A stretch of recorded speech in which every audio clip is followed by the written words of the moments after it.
Sorry, the wind. Merce. What's up, guys? Welcome back to my channel. So I'm here today to talk about The Real Housewives of Beverly Hills, Season 13, Episode 15, Ashing It Out. So be sure to like, comment, subscribe, and let's jump right on into it. So this episode, not a whole lot happened. Towards the very end, we got Kyle kind of returning back to discussing her issues with Mauricio, kind of speaking to how bad the shit's getting, essentially, and not in a volatile way, but just in a checked the fuck out, going your separate paths kind of way. You know what I mean? So we kind of got to return to that because there's a big heavy emphasis on that earlier this season. Then it kind of was put on the back burner, so we're getting more of that again. And some more stuff about Sutton. When she was fucking releasing the ashes, it went wrong and fucking all blew back on everyone else. Sutton thought it was fucking funny, and she was like, Merce and my father both very protective of me, so they were fucking going after the group, or was being difficult for Sutton, essentially. It was just kind of funny. So yeah, the episode begins with Kyle. She comforts Sutton. And, if you saw the last video I did on Kyle, being a bad friend to Sutton, it really just speaks to, you're here comforting her in her time of need. And then a few months later, you're going to be like, oh, I've never heard of Merce before today. How close could they have been? It's just so sickening. You know what I mean? It's either be a good friend or don't be a friend. You know what I mean? It's what the fuck are you going to do? What lane are you going to stay in? But anyways, we see Kyle comforting Sutton. Trevor, Sutton's friend, then arrives and helps her, transfer Merce's ashes from the Ziploc bag to, the pretty, jade container and whatnot. The group then heads out, and on the bus, they discuss a bunch of gay shit. Literally, oh, Erika tells the group what a bear is. Oh, you can be an otter, that. Just kind of chit-chatting and whatnot. Trevor's like, oh, there are all these gay bars over there. And all kind of chit-chatting about that shit. Garcelle brings up that Andy Cohen was on her podcast recently, and she asked him, oh, are you a top or a bottom? And he was like, I'm a powerful top, Garcelle. I was like, oh my god, Andy, whatever. They then arrived to Sitges, I think it's pronounced Sitges, this place in Spain, to spread Merce's ashes. Sutton said that that's where, when Merce, first embarked on his first European tour, that was, the first stop. So it's, a super, prominent place, in Merce's, backstory and whatnot, so she thought it'd be perfect to spread his ashes there. Before spreading the ashes, Sutton gives a really emotional speech and discusses how, she's letting go of Merce, her father, her ex-husband, the three most important men in her life. She has to just let them go, so talks about that. Kyle, she comforts Sutton, and, she acknowledges Sutton's pain in the confessional about how, Sutton, kind of buries this stuff. She doesn't really talk about that often, so she's trying to let go of it. So she acknowledges that. Garcelle said it's great to see Sutton finally let go of all this pain and whatnot. Sutton and Trevor then both release the ashes, and of course the wind blows a bunch of them back onto the people. And they kind of took a little slow-mo replay or whatnot, and we hear Erika. She's like, oh, Merce.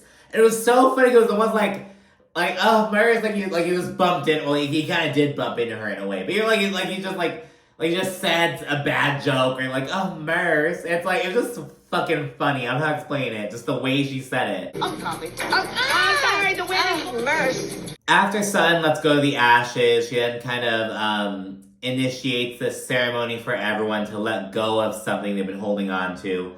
Garcelle, she lets go of feeling alone. Crystal's is about her brother. I don't know, she wants to let go of that, feeling that she needs to, have him there. I don't know. She didn't really go into a lot of detail. She's super emotional about it. But because her brother's moving back to, where's he moving? I think he was living in China. I think now he's going to move to Thailand for half the year, I believe. So he's moving back to Asia, basically, for, half the year. So hers is about that. Anne Marie's is kind of vague. It's just about kind of welcoming peace and happiness. She said some shit I may come across as a very confident person, but I have, all that whole thing. On the after show, she actually kind of spoke on how, she was adopted at 2 weeks old. It was a closed adoption. Her mother wrote that, she didn't want to be contacted ever.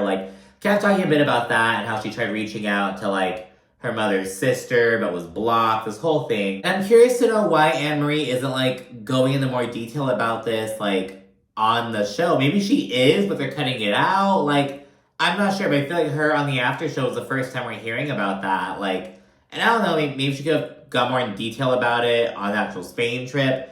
I don't know, it's kind of random. I wish she would, like, incorporate more of that storyline in the actual show. Maybe she's trying, who knows. Dorit's on her PTSD. Erika, this bitch, she's like, you know, I am letting go of all the hurt that I've endured over the past 2 years, which many of you have contributed to. And I'm like, oh my God. So yeah, she does that. She says, you know, she's turning a new beginning. She's letting go of her old life. And I was like, okay, Erika, yeah, more power to you, bitch.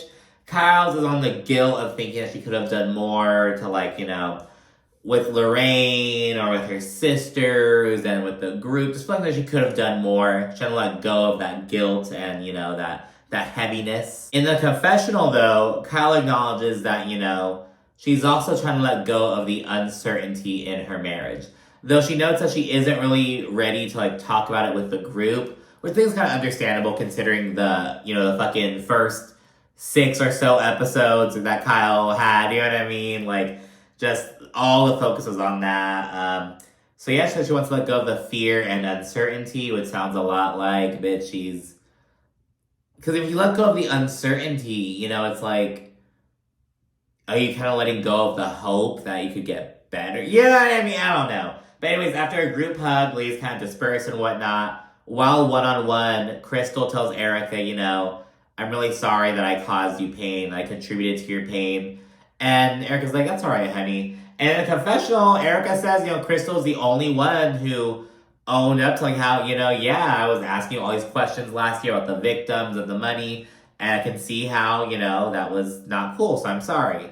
And Erika's like, you know, at least Crystal had the balls to do it, unlike Sutton, Garcelle. It was mainly Sutton, Garcelle, and Crystal who were asking Erika the questions. Though, you know, Kyle and Dorit were also kind of like, this is kind of weird, you know what I mean? But they weren't, like, going in on Erika like those three were.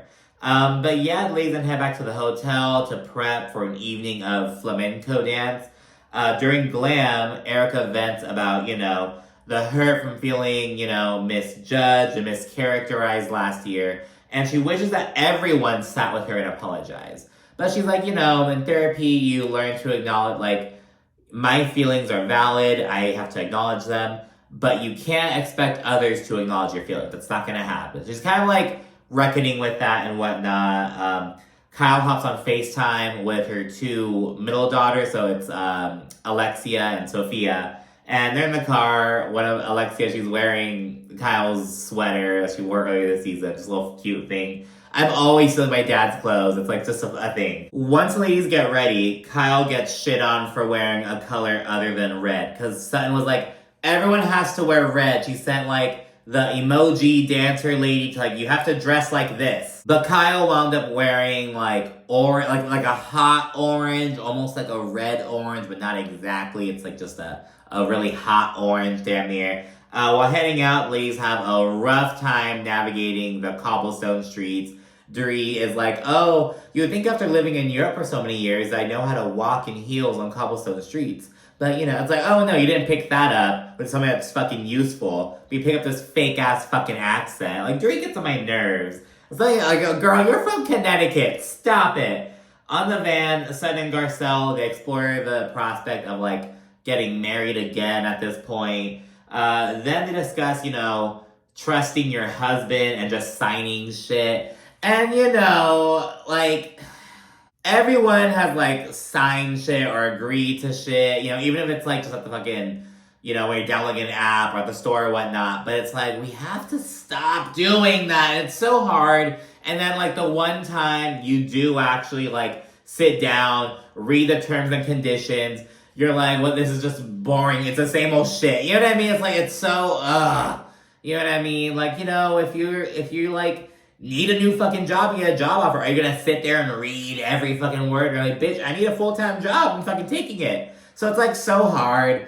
But you make a good point, like, you know, you can't trust your husband, you can't trust it. You have to know what the fuck you're signing. I'm trying to get better with that shit. It's just so easy. It's like, oh, because you're so used to, like, oh, terms and conditions, scroll to the bottom, accept. Oh, like, ugh. But so we have to stop that shit, and I don't know. I'm trying to get better with that myself. But again, it's like, it's so discouraging when, like, the one time you sit there and read it, you're like, oh, it's just a normal ass fucking thing. But I don't know, I want to get in the habit of, like, getting better about that shit. But granted, you know what I mean, like, accepting terms and conditions to an app or to an update is a lot different than, like, signing a legal document.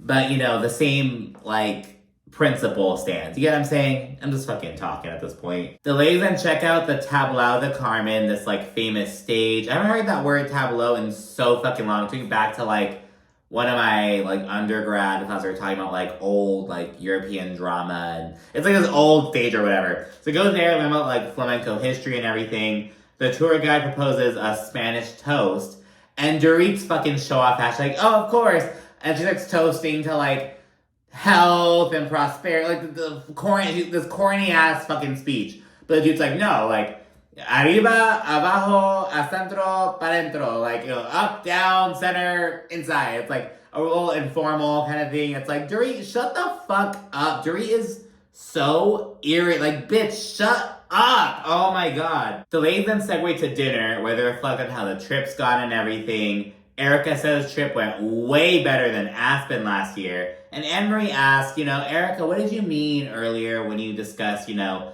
letting go of the pain of the past 2 years?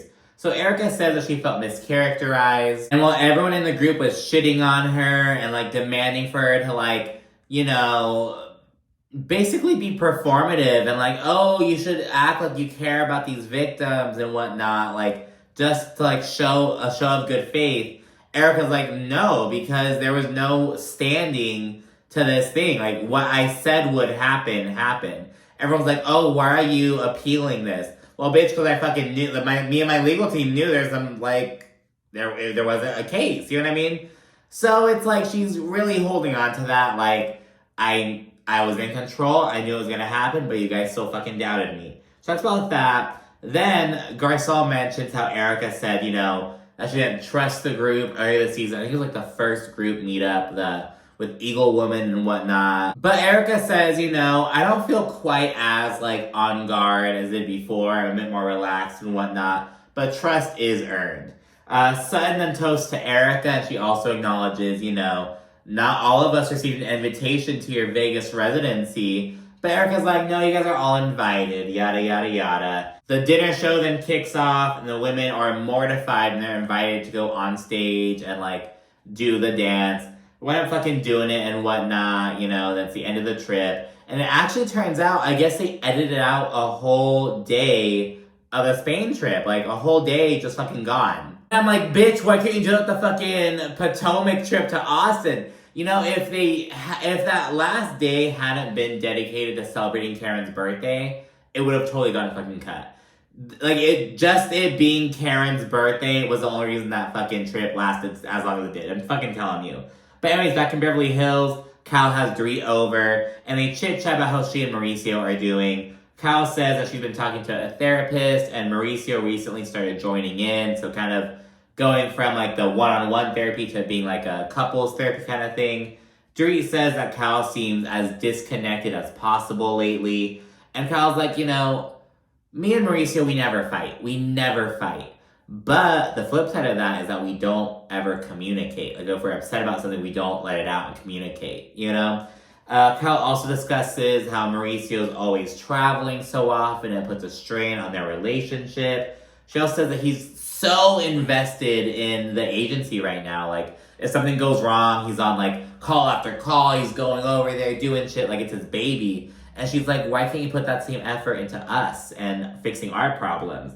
And, you know, she says that she's supported Mauricio since day one when he had nothing. It's like, oh shit, girl. Like, almost like, you know, I was a child actor, blah, blah, blah. But it's like, girl, you didn't really have a whole lot, you know? Like, I mean, especially compared to, like, your sisters, you know?